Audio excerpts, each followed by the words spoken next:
Cette plateforme se présente comme un carrefour vital pour les échanges et les réflexions stratégiques,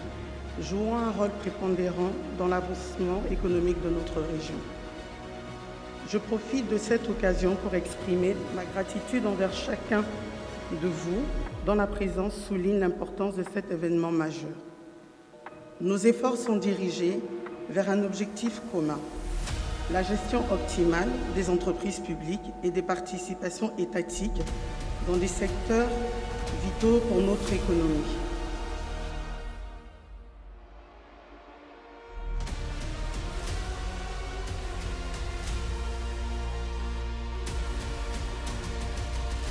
L'engouement avec lequel vous êtes venus si nombreux,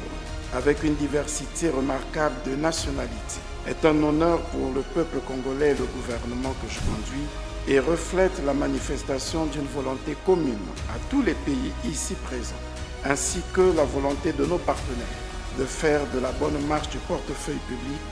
ou des participations de l'État, selon d'autres jargons, un axe majeur de nos politiques publiques. Catalyser le développement, c'est aussi assumer le rôle d'entraîner l'éclosion d'autres secteurs. En effet, la problématique de ce premier forum des entreprises publiques en Afrique centrale suscite un intérêt particulier pour nombreux d'entre vous ici présents. Pour les métiers du contrôle, la mise aux normes de la gouvernance des entreprises publiques est une occasion de créer de nouvelles opportunités d'affaires et de contribuer de cette manière à l'assainir et à le rendre plus conforme aux standards requis.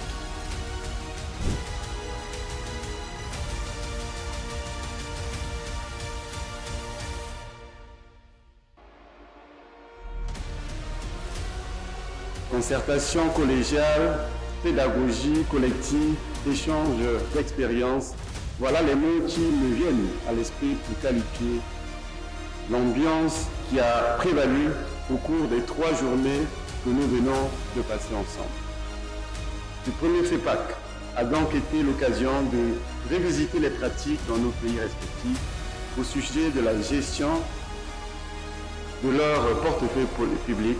en posant un diagnostic sans complexe des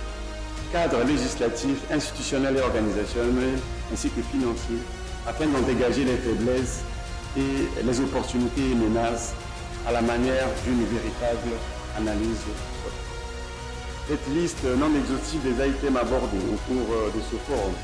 a été étayée et enrichie par les contributions pertinentes de tous.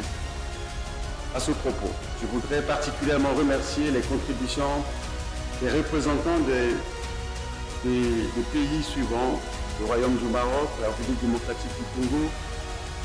la Côte d'Ivoire, le Sénégal, le Cameroun, la Centrafrique, etc., ainsi que l'ensemble de nos partenaires, tels que le groupe de la Banque mondiale,